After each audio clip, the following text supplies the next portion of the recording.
Kepala Dinas Kebudayaan, Kepemudaan dan Olahraga serta Pariwisata Kota Surabaya, Wiwik Widayati mengungkapkan, alasan Peneleh dijadikan objek wisata heritage, sebab kawasan ini merupakan kampung yang memiliki banyak kisah sejarah. Dalam Festival Peneleh ada berbagai jenis usaha mikro kecil dan menengah, serta industri kreatif. Mulai dari UMKM makanan dan minuman, handicraft, juga ada industri kreatif berupa kesenian dan sebagainya. Dalam Festival Peneleh ada berbagai jenis usaha mikro kecil dan menengah serta industri kreatif.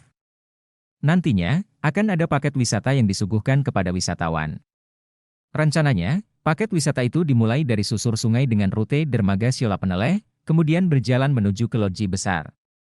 Sesampainya di loji besar, wisatawan akan diajak tur guide berkeliling perkampungan dan tempat-tempat ikonik yang berada di kawasan Peneleh. Nah, hari ini kita coba untuk kembangkan yang di Peneleh. Kenapa Peneleh? Ya kan? Karena Peneleh kan ini ada banyak spot.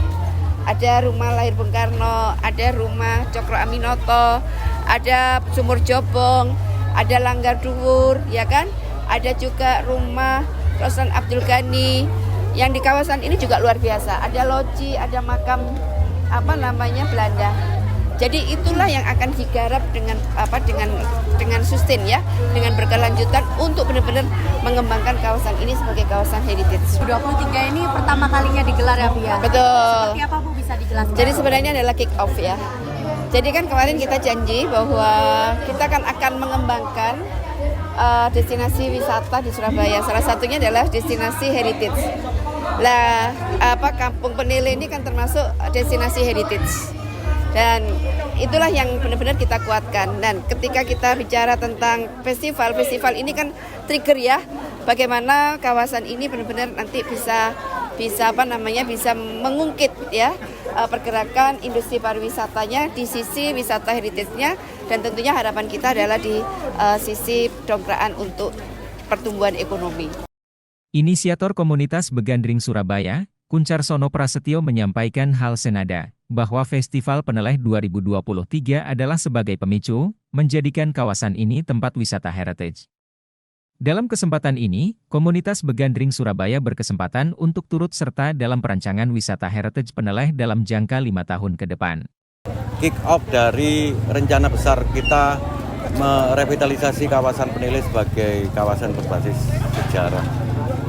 Jadi pemerintah kota dan Bank Indonesia disupport sama Begandring melakukan merancang itu untuk jangka waktu 5 tahun ke depan.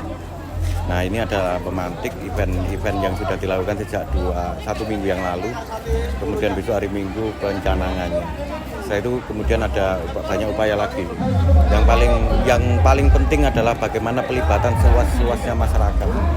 Karena dia yang memiliki kampung ini dan seharusnya dia bisa memanfaatkan situasi seperti ini. Pria yang akrab disapa Kuncar itu menyampaikan, rancangan besar di kawasan Peneleh ini terdapat 2 program pengembangan, yakni pengembangan fisik dan non-fisik. Contoh pengembangan fisik adalah revitalisasi dan pemugaran beberapa situs bersejarah, termasuk salah satunya adalah makam Eropa yang ada di kawasan ini. Stadi Setia, Surabaya TV.